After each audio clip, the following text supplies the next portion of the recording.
దేవుని పరిశుద్ధ నామమునకు వందనాలు, స్తోత్రాలు.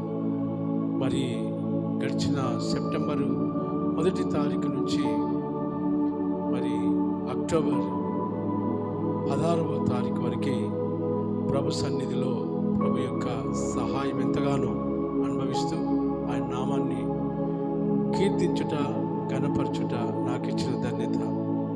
ప్రత్యేకంగా 50 రోజులు చేపట్టిన మరి 47వ రోజు జరుపుటకు, ఆనందించుటకు ఇచ్చిన ఈ కృపను బట్టి ప్రభునామానికి మహిమ కలుగునుగాక. ప్రియులారా, వీక్షిస్తున్నటువంటి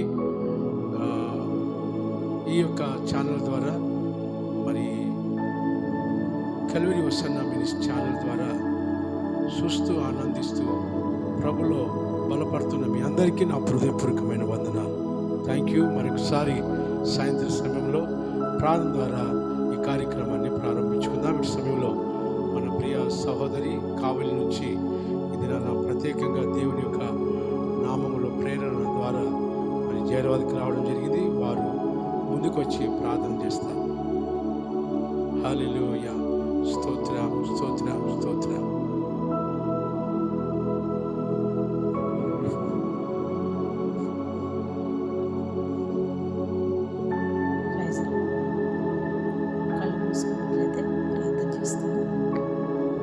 స్తోత్రం, స్తోత్రం తండ్రి, మహాపరిశుద్ధుడా, ప్రేమాస్వరూపి, ఈ ఘనమైన నామానికి కృతజ్ఞతాస్తుతులు చెల్లిస్తున్నాం ప్రభువా. అయ్యా, రాత్రి వేళ ప్రయాణంలో నీ కృప మమ్మల్ని తోడుగా వచ్చి నీ యొక్క దాసుడు కుటుంబానికి చేర్చినందుకు స్తోత్రాలు. నీ దాసుడు ద్వారా మాకు నాయన నువ్వు చేసిన ప్రతి కార్యాలు బట్టి నీకు స్తోత్రాలు చెల్లిస్తున్నాను దేవా.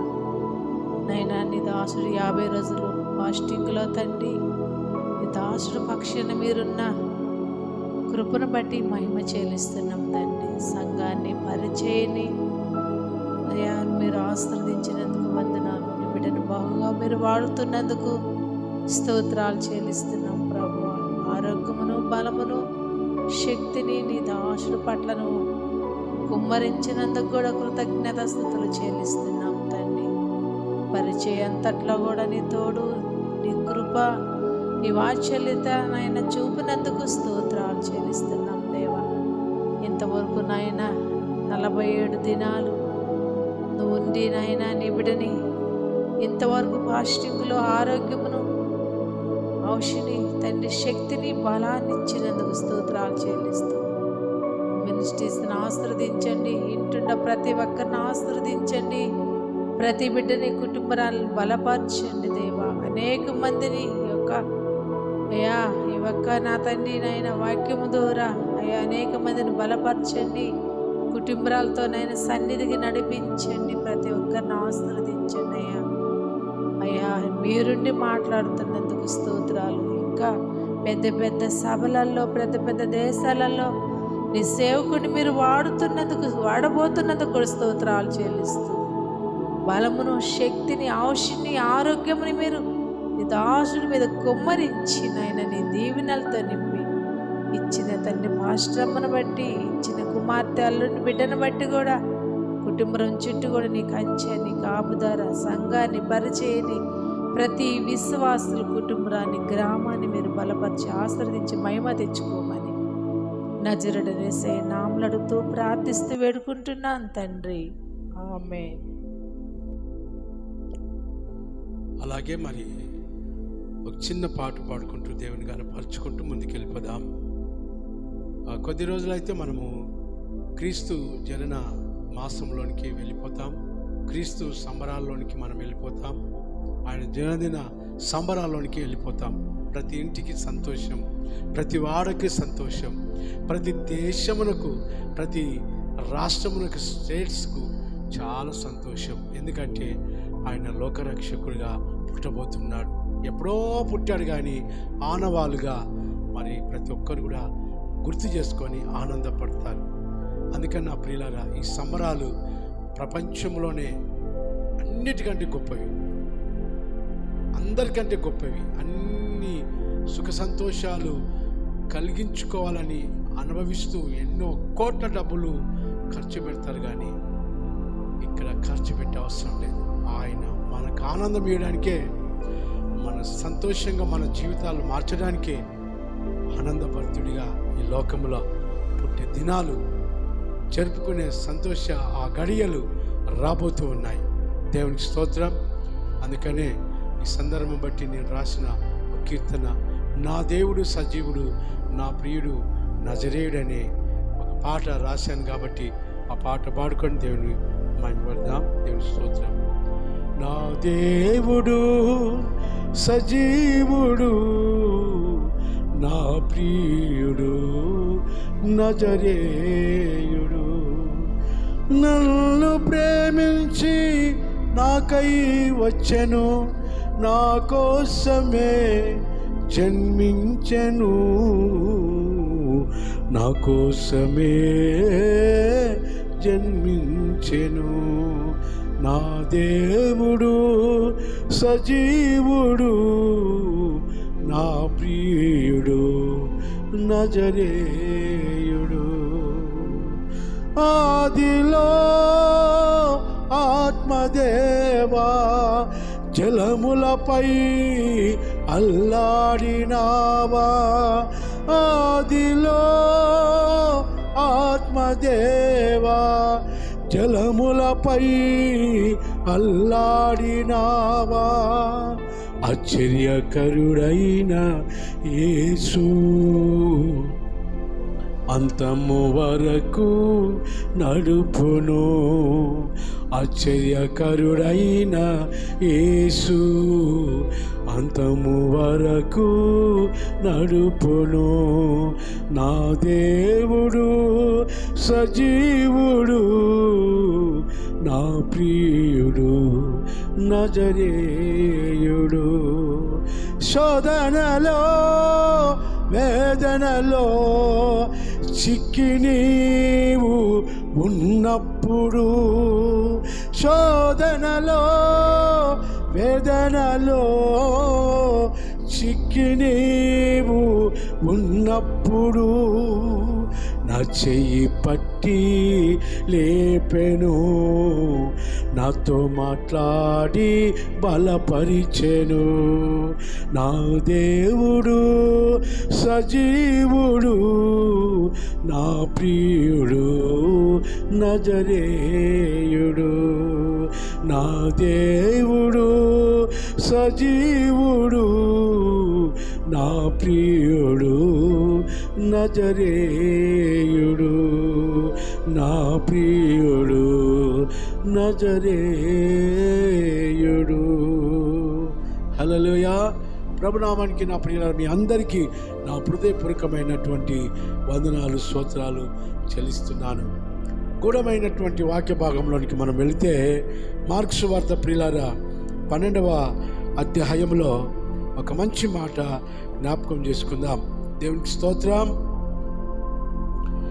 చూడండి, 12:27 వచనంలో మనం చూసినట్లయితే, దావీదు ఆయనను ప్రభు అని చెప్పుచున్నాడే, ఆయన ఎలాగూ అతన్ని కుమారుడని అడిగాను. చూడండి, దావీదు ఆయనను ప్రభు అని చెప్పుచున్నాడే, అయినా ఎలాగూ అతన్ని కుమారుడని అడిగాను. సామాన్య జనులు ఆయన మాటలు సంతోషముతో వినుచుండిరి. హల్లెలూయా. సామాన్యమైనటువంటి జనులు, సామాన్యులు అంటే ఎవరండి? మనకు తెలిసిన ప్రకారంగా విద్యలోను బుద్ధిలోను జ్ఞానములోను తక్కువ వారు సామాన్యులు. అంటే విద్యలోను బుద్ధిలోను జ్ఞానములోను చాలా తక్కువవారు. చెప్పాలనుకుంటే పేదవారు, అక్షరత తెలియనటువంటి వారు, చదువు రానటువంటి వారు, నిరక్షరాస్యులు అని చెప్పవచ్చు. దేవుని మహిమ కలుగును గాక. ఈ రోజుల్లో మరి చదివిన వారు బైబిల్ పట్టుకుంటున్నారు, చదవనటువంటి వారు కూడా బైబిల్ పట్టుకున్నారు. అదొక ప్యాషన్. నేను బైబిల్ పట్టుకుంటే దేవుని బిడ్డనని వాళ్ళు అనుకుంటారు. అదొక వాళ్ళ సంతోషం. దేవుని మహిమ కలుగును గాక. పట్టుకున్నట్లు ఒక విశేషమైన సంగతి పిల్లలు, బైబిల్ పట్టుకుంటే ఒక పవిత్ర శక్తి మన మీదకి వస్తుందని, లేకుంటే దయ్యాలు దూరంగా ఉంటాయని.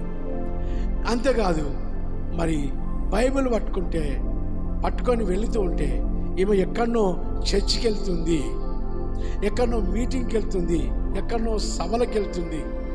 ఇలాగా నానా రకాలైనటువంటి ఆలోచనలు బైబిల్ పట్టుకున్న అమ్మాయి గురించైనా అబ్బాయి గురించైనా ఆలోచన చేస్తారు. ఎందుకంటే బైబిల్ ఈజ్ సెంట్. బైబిల్ ఒక పవిత్రమైనటువంటి పుస్తకం అనొచ్చు, ఒక బుక్ అనొచ్చు, ఒక గ్రంథం కూడా అనొచ్చు. ఈ బైబిల్ పట్టుకున్నటువంటి ప్రతి వ్యక్తి చాలా జాగ్రత్తగా మరి జీవించడానికి వాళ్ళు నిర్ణయం కలిగి ఉంటారు. ప్రియులారా, దేవుని స్తోత్రం. మన జీవితాల్లో బైబిల్ ఉంటే యేసయ్య మనతో ఉంటాడు.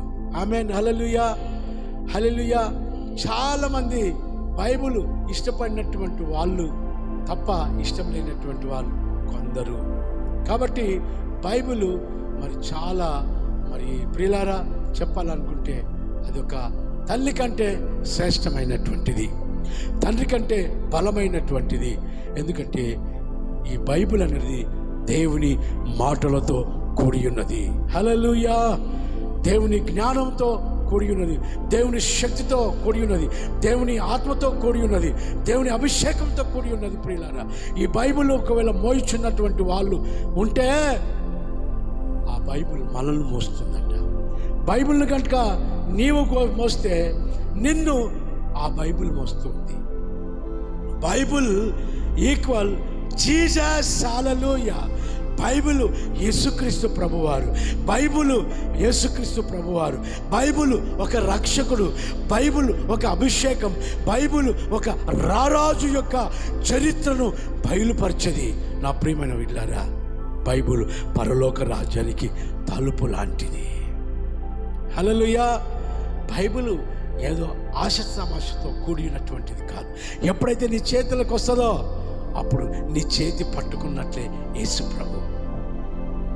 అలాగే సకల దురాత్మ శీకటి శక్తులు ఆ యొక్క గ్రంథాన్ని బట్టి చూసి గజగజలాడుతాయి, ఆమెను దూరం పారిపోతాయి.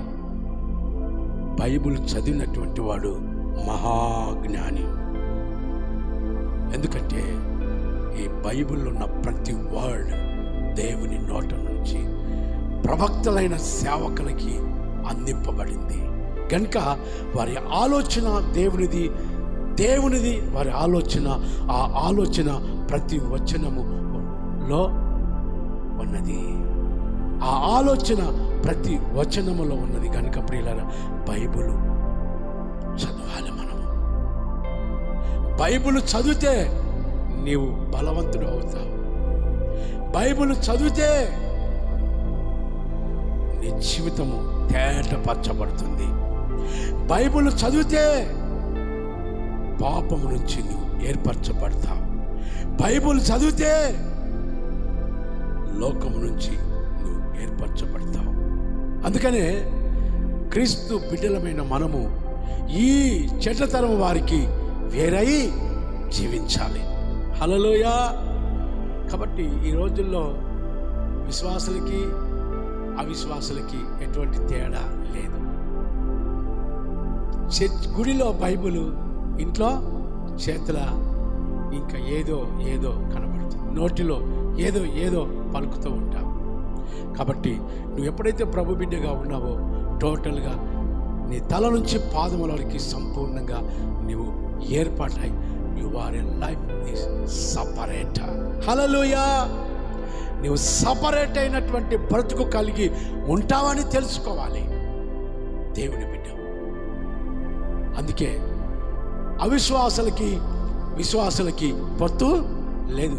అన్యులకు మరి దేవుని బిడ్డలకు ఎటువంటి సంబంధము లేదు. లోకస్తులకి క్రీస్తు బిడ్డలకి ఎటువంటి పొత్తు లేదు. You are a separate. చీకటికి వెలుగుకు ఎటువంటి తేడా ఉంటుందో, చీకటి వెలుగుకు దూరంగా ఉంటుంది. వెలుగు చీకటికి దూరంగా ఉంటుంది. రెండు కలిసి ఉండవు. అలా ఉండాలని ప్రభు చేయలేడు. మానవ జీవితానికి అంతు లేదు. అవునండి, మానవునికి చీకటి కావాలి, మానవునికి వెలుగు కావాలి. అందుకని పగలు పనిచేసి రాత్రి నీవు చక్కగా నిద్ర చేయాలి.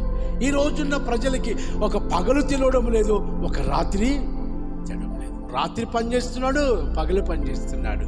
రాత్రి తిరుగుతున్నాడు, పగలు తిరుగుతున్నాడు. నిద్ర ఆరాలు లేవు. ఏమైంది? వాళ్ళ యొక్క ఆలోచన చెడిపోయింది. వారి ఆలోచన ఎందుకంటే డబ్బు ఎక్కువైంది, సుఖభోగాలు ఎక్కువైపోయినాయి, ఏండి అలవాట్లు ఎక్కువైపోయినాయి. నీకేం తెలుసురా భయ్, నా బాధ, అందుకే నేను చీకట్లో ఉన్నంటాడు. అందుకనే సాతానుడు అంటాడు, వాడిని చంపుటకు, వాడిని దోచుటకు నేను ప్రతి గడప ఎదుట నేను రంకె వేయుచున్నాను. హృదయం దగ్గర రంకె వేస్తూ ఉన్నాడు. అందుకనే నీవు వెలుగుగానే ఉండాలి. వెలుగు సంబంధులు ప్రభువైన యేసుక్రీస్తు, చీకటి సంబంధులు సాతాను.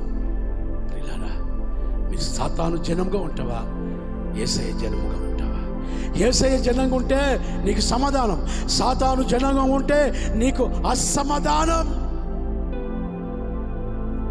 అందుకనే దేవుడు మాట్లాడుతున్న మాటలు శ్రద్ధగా మీరు వినాలని నేను కోరుతూ ఉన్నాను.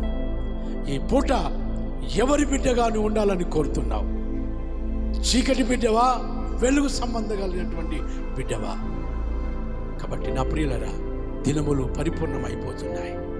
వెలుగు సంబంధులంట దేవుని జనముగా ఆనందించి ఆయన కుడి పక్కన వెళతారు.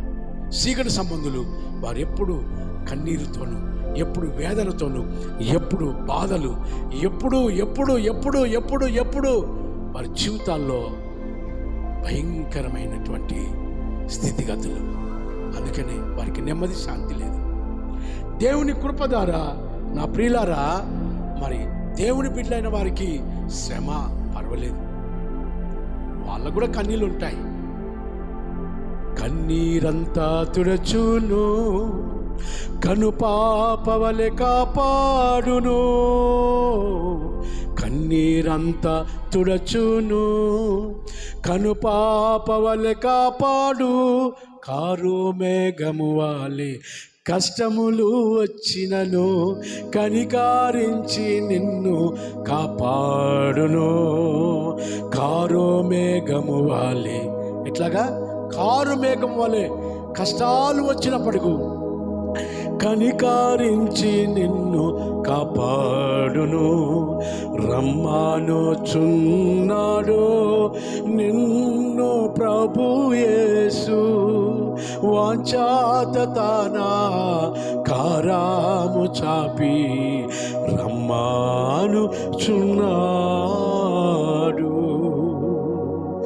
రమ్మానుచున్నాడు.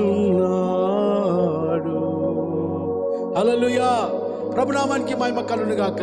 ఈ విధంగా ప్రభువారు కనికర స్వరూపుడు, జాలిపరుడు. లోకం వైపు ఆనాడైతే యెరూషలేము కుమార్తెలారా, రెండు చేతులు చాచి నా యొద్దకు రండి, మీకు నేను విశ్రాంతి కలగజేస్తానని చెప్పినటువంటి యేసు ప్రభు మాటలు ఎంతవరకు మనం జ్ఞాపకం ఉంచుకుంటున్నామో ఒక్కసారి ఒక్కసారి ఒక్కసారి ఆలోచన చేసినట్లయితే సమాధానంగా ఉంటావు, నువ్వు సంతోషంగా ఉంటావు.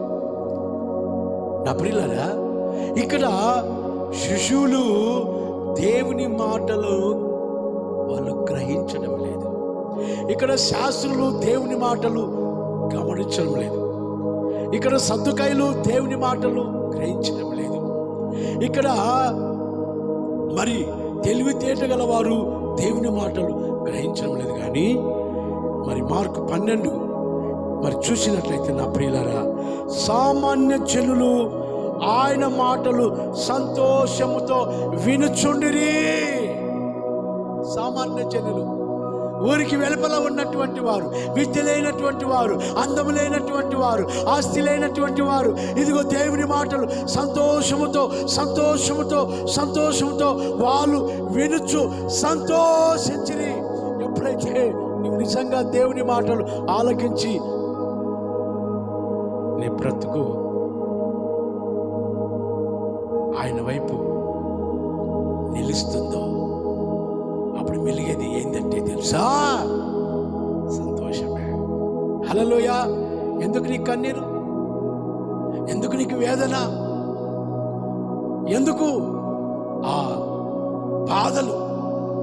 అంటే ప్రభు మాటలను మనం ఇంకా గ్రహించడం లేదు, వినడము లేదు. హల్లెలూయా. వినడం లేదు. పిల్లరా, ఈ లోకంలో ఒక పశువు దేవుని చేత సృజింపబడిన మానవుడు ఒకటి అయిపోయాడు, ఒకటి అయిపోయింది. అందుకని ఇప్పుడు తల్లికి, తండ్రికి, కుమారులకు, కుమార్తెలకు మధ్యలో సత్సంబంధాలు లేవు. ఏమ్మా చేసావా? చేశాలే. అయ్య బాబాయ్, అమ్మగారు సంతోషంతో మాట్లాడుతుంటే బిడ్డ ఏమంటుంది తెలుసా? ఏదో ఆ కారు మేఘాల మీద పట్టట్లా కోపంతో. హల్లెలూయా. భోజనం చేసావా బిడ్డ? తింటాలే. మేము అడుగుతున్నది ఏంది? చేసావా బిడ్డ? మరి కాలేజీకి వెళ్ళావరా? ఎప్పుడు నీకు అదే. మరి కాలేజీకి వెళ్ళేవాడు నువ్వు వెళ్ళానప్పుడు నేను వెళ్ళావా లేదా అనక తప్ప మరో ఇంకా నాకేముంటుంది? కాలేజీకి వెళ్ళావా? చదువుకుంటున్నావా? మంచిగా పరీక్ష రాసావా? మార్కులు వచ్చాయా అనే తప్ప ధ్యాస మాకు ఇంకేముంటుంది చెప్పండి. చదువుకునే దశలో అడగవలసిన మాటలు ఇవే, మరొకటి కాదు. ఇక్కడ ఏం శబ్దం రాదు, నాకు తెలుసులే, నాకు తెలుసులే.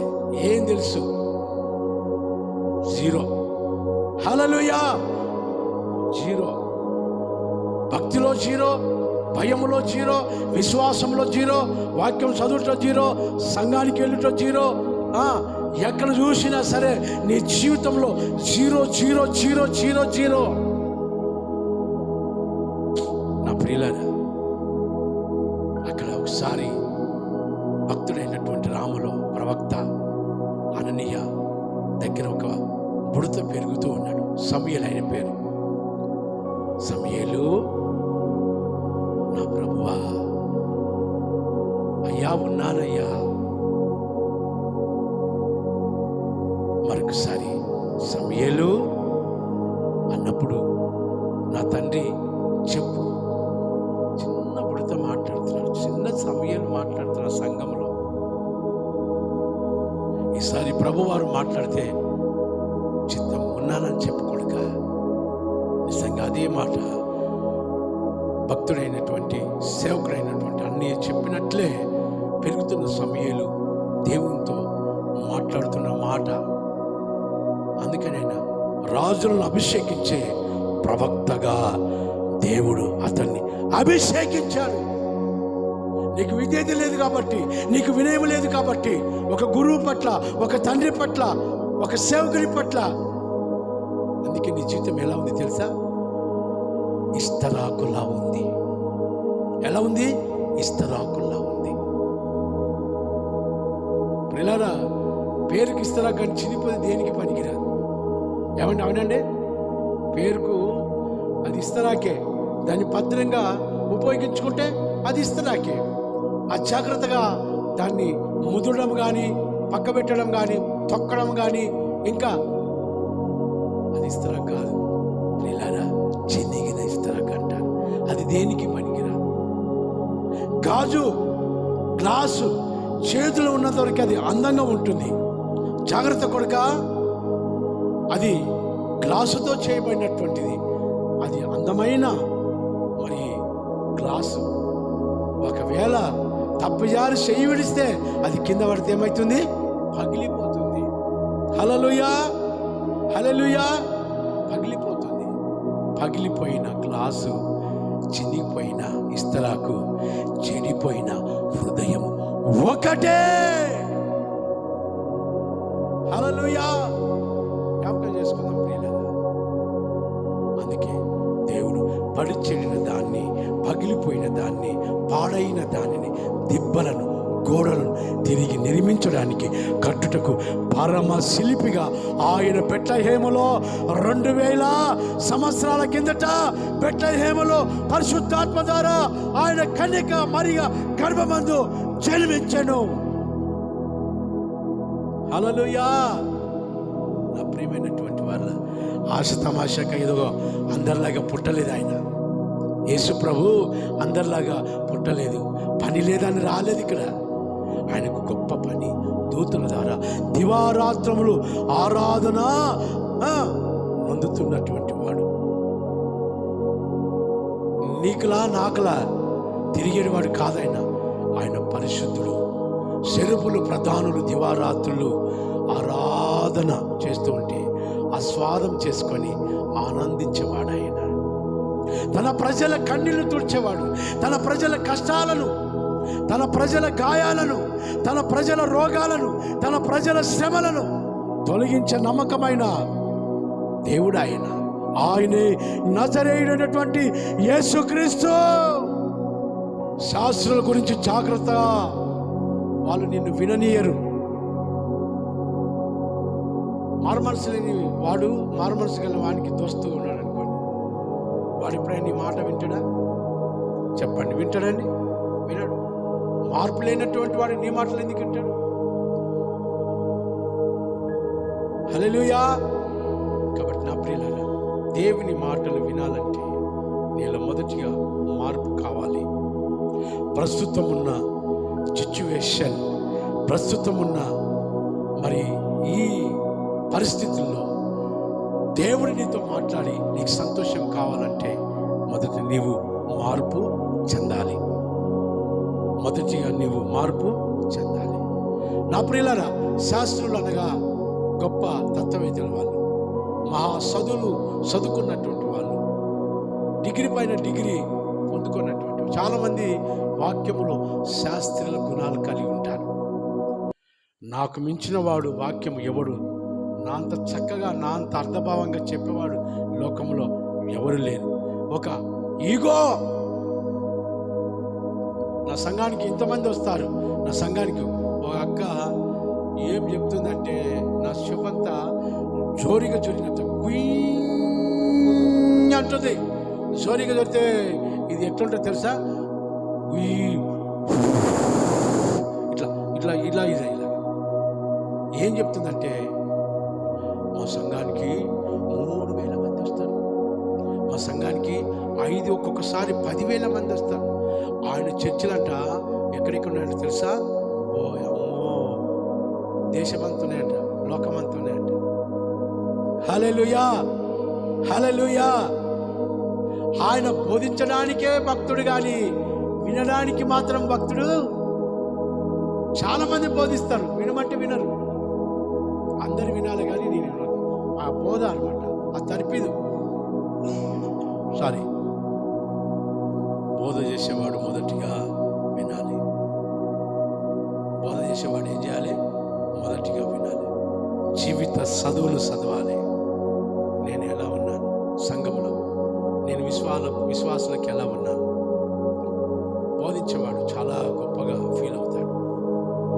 కాబట్టి బోధ ముఖ్యం కాదు, ఎంతవరకు వింటున్న వాక్యం, ఎంతవరకు గ్రహించుకుంటున్న వాక్యం, ఎంతవరకు స్పందించి రెపరెంటెడ్ అంటే రెస్పాన్సిబుల్. హల్లెలూయా. ఏం పాస్టర్ గారు అంతేనా? దేవుని వాక్యంలోనికి వచ్చినప్పుడు, సంఘంలోనికి వచ్చినప్పుడు, గుడిలోనికి వచ్చినప్పుడు మన చేతిలో ఏముండాలి? బైబిల్ ఉండాలి. ఏముండాలండి? చెప్పండి చెప్పండి, ఏముండాలి? బైబిల్. అందుకనే నేను బైబిల్ లేకుండా ఎప్పుడు బోధించా, నేను రెఫరెన్స్ లేకుండా ఎప్పుడు బోధించా. ఎప్పుడన్నా అతి కష్టంలో ఉన్నప్పుడు అయినా కూడా నేను నా ప్రియులారా తప్పకుండా రెఫరెన్స్ బట్టి బోధిస్తాను, మూల భాగాన్ని బట్టి బోధిస్తాను.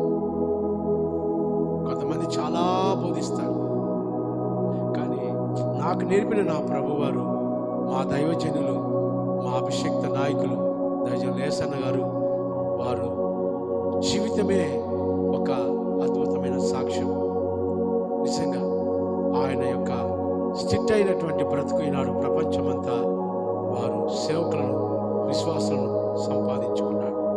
ఏనాడు కూడా నేను ఇంత గొప్ప బోధ చేస్తానని ఆయన ఎప్పుడూ అనుకోలేడు. ఆయన మొదటిగా వచ్చేవాడు డైరెక్ట్ స్టేజ్ మీదకి కూర్చునేవాడు కాదు, ఆ మందలో కూర్చునేవాడు. యేసన్న గారు వచ్చారంటే వచ్చారంటే ఇక్కడంటే ఎవరికి కనబడాడు. ఆ మందలో చూస్తే ఆ కొనాకి ఎక్కడో కూర్చునేవాడు. అమ్మో, గొప్ప దైవజనుడండి ఆయన, ప్రపంచ దైవజనుడండి, చక్క పాటలు పడతాడండి. ఆయన కింద కూర్చునేది పిలిచిన వాడిని వారు పక్కన వాళ్ళు కోపం చేస్తారు. అప్పుడు ఆయన వాళ్ళని పిలుస్తాడు. కాబట్టి ఇక్కడ ఏ కాపరైతున్నాడో ఆయన ఏర్పరచున్న కాపరి. నేను గంట ఉండి బోధించేస్తా కానీ నేను గంట కొరకు నా ఆధిపత్యాన్ని నేను ప్రకటించుకునేవాడిని కాను. మన నాయకుడు ప్రభువైన యేసుక్రీస్తు ఎప్పుడు ఆయన ఇక్కడ ఉంటాడు. ఆయనకు లోబడాలి. ఆయన చెప్పే మాటలు మనం వింటూ ఆనందించాలి. హల్లెలూయా. ఎట్లా బోధిస్తున్నాడు? సేవకుని యొక్క నోటి నుంచి బోధిస్తున్నాడు. తండ్రి మీలో నుంచి బోధిస్తున్నాడు కానీ మీరు కాదు. హల్లెలూయా. కాబట్టి నా ప్రియులారా, ఇక్కడ దేవుని యొక్క మాటలంట ఎవరు? సామాన్యులు ఆయన మాటలు సంతోషంతో వినుచుండిరి. కాబట్టి దేవుని అద్భుత కార్యాలు కూడా ఎక్కువగా ఎవరి దగ్గర జరిగినంటే పేదవాళ్ళ దగ్గరనే జరిగినాయి. ఆమేన్, హల్లెలూయా. సామాన్యుల దగ్గరనే గొప్ప అద్భుతాలు జరిగినాయి, ధనవంతుల దగ్గర జరగలే. ఆయన పేదవాళ్ళ దగ్గరికి వచ్చాడు. ధనవంతుల కొరకు నేను రాలేనంటాడు, నేను పాపుల కొరకు వచ్చానంటాడు. జ్ఞాపకం చేసుకుంటే నేను రక్షింపబడిన వారి కోసం రాలేదు, తత్వవేత్తల కొరకు రాలేదు, బోధించే వారి కొరకు రాలేదు. నేను పడిచేయన బ్రతుకులు పాపులైన వారికి వెతికి రక్షించుట కొరకు నేను వచ్చానంటాడు. దేవునికి స్తోత్రం. హల్లెలూయా, హల్లెలూయా. నా ప్రభు, నా తండ్రి అందుకోసమే పంపాడు. నిన్ను రక్షించడానికి నా తండ్రి పంపాడు. నిన్ను స్వస్థపరచడానికి నా తండ్రి పంపాడు. నిన్ను లేవనెత్తడానికి నా తండ్రి పంపాడు. నీ చేయబట్టి నడిపించడానికి నా తండ్రి పంపాడు. ఈ లోకంలో ప్రతి ఒక్కరు ఆకర్షింపబడుతున్నారంటే నా తండ్రి నిన్ను ఆకర్షిస్తేనే తప్ప నువ్వు నన్ను ఆకర్షించలేవు. హల్లెలూయా. నా ప్రియుల, ఈ రోజుల్లో ముస్లిం నుంచి ఆకర్షింపబడుతున్నారు, మరి హైందవుల నుంచి ఆకర్షింపబడుతున్నారు, క్రైస్తవుల నుంచి ఆకర్షింపబడుతున్నారు. వీళ్ళంతా ఎవరంటే దేవుడు ఆకర్షిస్తేనే తప్ప నువ్వు ఆకర్షింపబడవు. దేవుని ఆకర్షణకు నీవు బద్ధుడవై ఉన్నట్లయితే, విధేయుడవై ఉన్నట్లయితే ఆయన నీతో మాట్లాడతాడు. దేవుని స్తోత్రం. హల్లెలూయా. ప్రభునామానికి మహిమ కలుగును గాక. హల్లెలూయా. ప్రభునామానికి మహిమ కలుగును గాక. శోధనలోను, ఇరుకులలోను, ఇబ్బందుల్లోను, మరణ ఛాయల్లోను, అప్పుల్లోను, బాధలలోను, నిందలలోను, లోకంలో ఎవరు కూడా నిన్ను ప్రేమించినటువంటి బ్రతుకు ఏదైతుందో ఆ బ్రతుకులోను, పాడైన బ్రతుకులోను, బరువైన అలవాట్లలో నీకు సంతోషాన్ని కానరాని అశాంతిలో ఉన్నటువంటి వారినందరినీ కూడా బాగుపరచడానికి వచ్చాను. చప్పట్లు కొడదాం. దేవునికి స్తోత్రం. బాగుపరచడానికి నా ప్రభు వచ్చాడు ఈ లోకానికి. బాగుపరచడానికి నా ప్రభు వచ్చాడు. బాగుపరచడానికి ఇమానుయేలుగా వచ్చాడు. బాగుపరచడానికి యేసుగా వచ్చాడు. బాగుపరచడానికి రక్షకుడిగా వచ్చాడు. ఆయనే నజరేయుడైనటువంటి యేసుక్రీస్తు ప్రభుల వారు.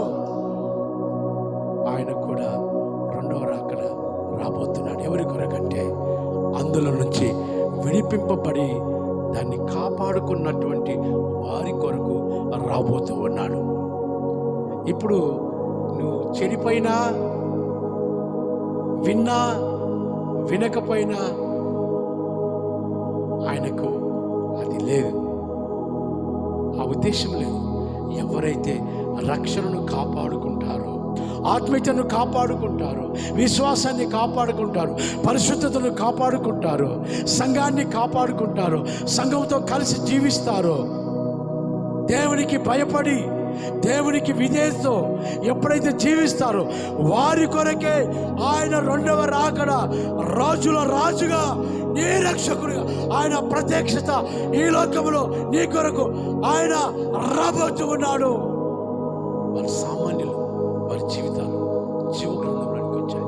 ఎవరి పేరు జీవ గ్రంథంలో రాయబడదో మా ఈ అధ్యాయంలో లాస్ట్లో చాలా భయం వేసేది. ప్రకటన 22లో మనం చూసినట్లయితే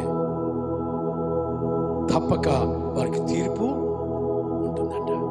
ఎవరి పేరు జీవ గ్రంథంలో రాయబడదో వారి పేర్లు వారి జీవితాలు ఎక్కడుంటాయి చెప్పండి? ఎక్కడుంటాయి? నరకములో, తీర్పులో. హల్లెలూయా. సామాన్యుడిగా ఉంటే దేవుని వాక్యాన్ని ఏం చేస్తావు?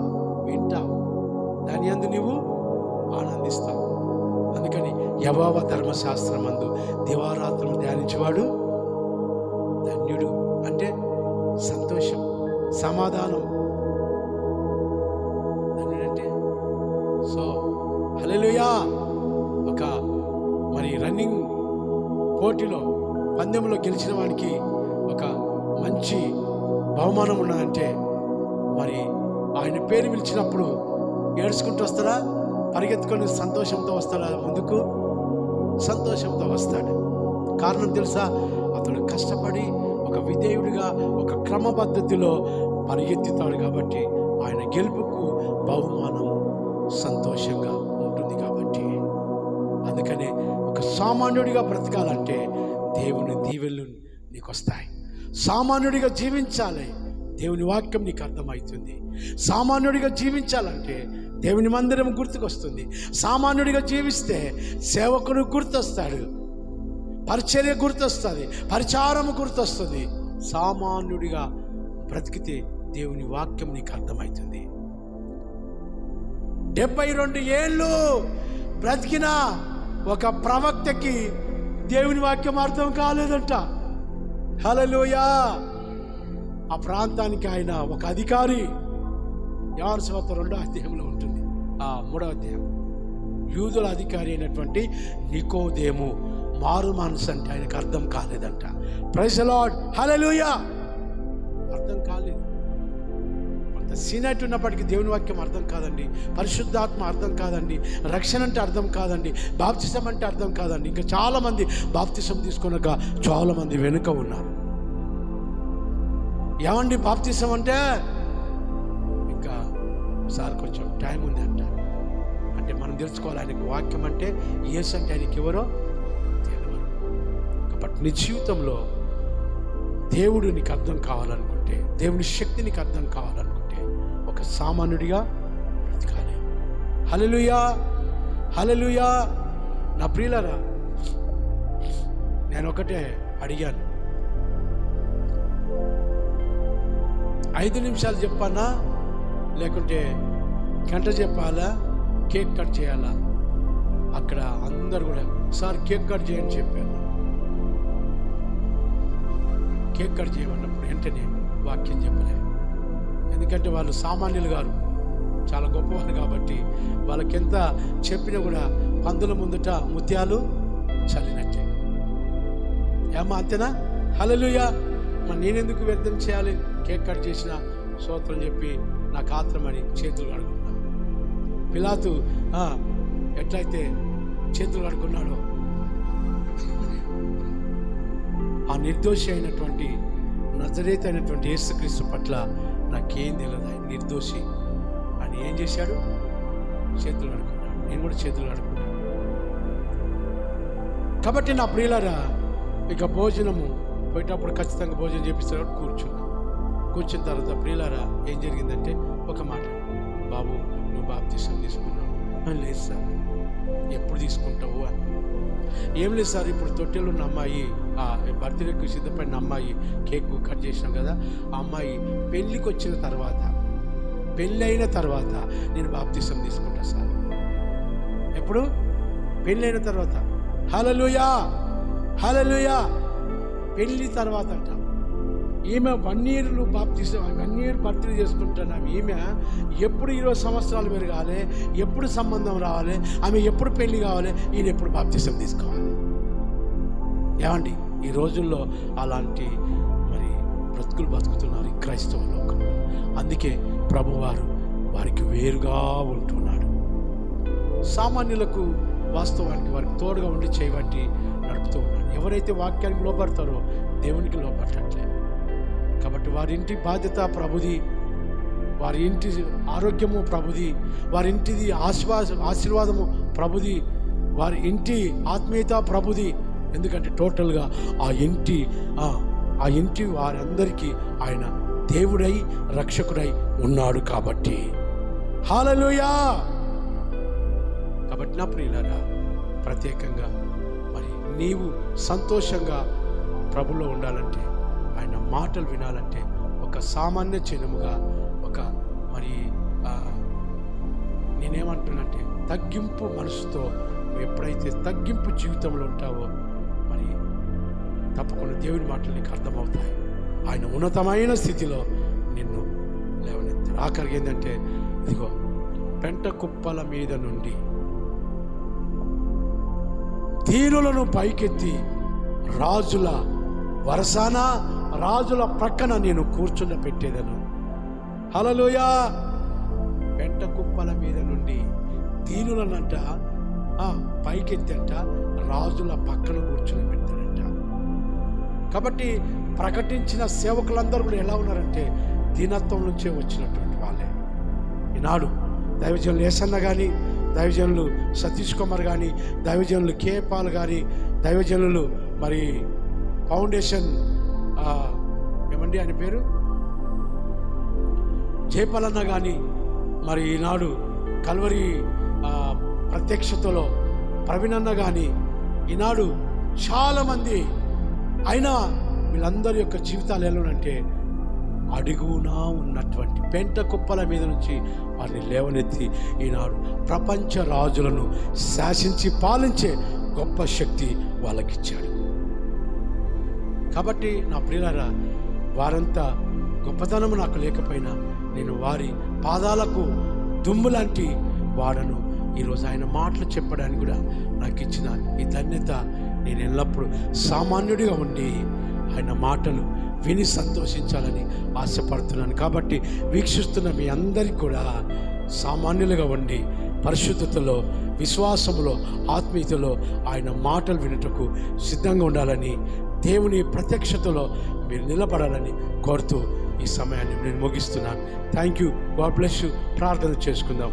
ప్రేమగల పరలోకపు తండ్రి, ఈ కొద్ది మాటలు మీరు దీవించి ఇదిగో నాకు ఇచ్చిన ఒక మార్గం, అది సత్య మార్గము, జీవ మార్గము, అది పరలోక సంబంధమైన మరి మార్గంలో నేను వెళ్ళటకు నాకు సామాన్యమైన జీవితాన్ని, పవిత్రమైన జీవితాన్ని, పరిశుద్ధమైన జీవితాన్ని, ఆత్మీయ బ్రతుకును నాకు దయచేసి బ్రతికిన ఆయుష్కాలం అంతా నేను ఘనపరిచి నీ మాటలు విని నేను సంతోషించే బాధ్యత నాకిచ్చి నా సంఘాన్ని అనగా నీవిచ్చిన ఈ మందను కాయుటకు పరలోక గొప్ప దీవెనలతో జ్ఞానముతో నింపి నా చేపట్టి నడిపించమని నా యేసయ్య పేరిట ప్రార్థించి వేడుకుంటున్న తండ్రి. ఆమేన్. ప్రభువైన యేసయ్య కృప, తండ్రి దేవుని యొక్క ప్రేమ, పరిశుద్ధాత్మ నిత్య సావాసము సదా మీకును నాకును ఈ పరిచర్యకును సదా తోడుగుండి నడిపించును గాక. ఆమేన్. ఆమేన్. గమనిక స్తోత్రం. మీ అందరూ దీవించును గాక.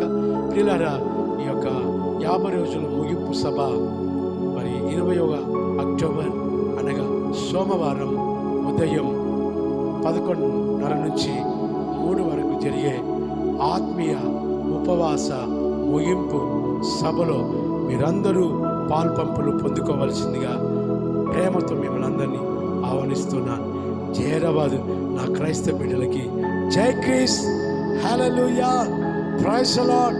దేవుడు మిమ్మల్ని దీవించునుగాక.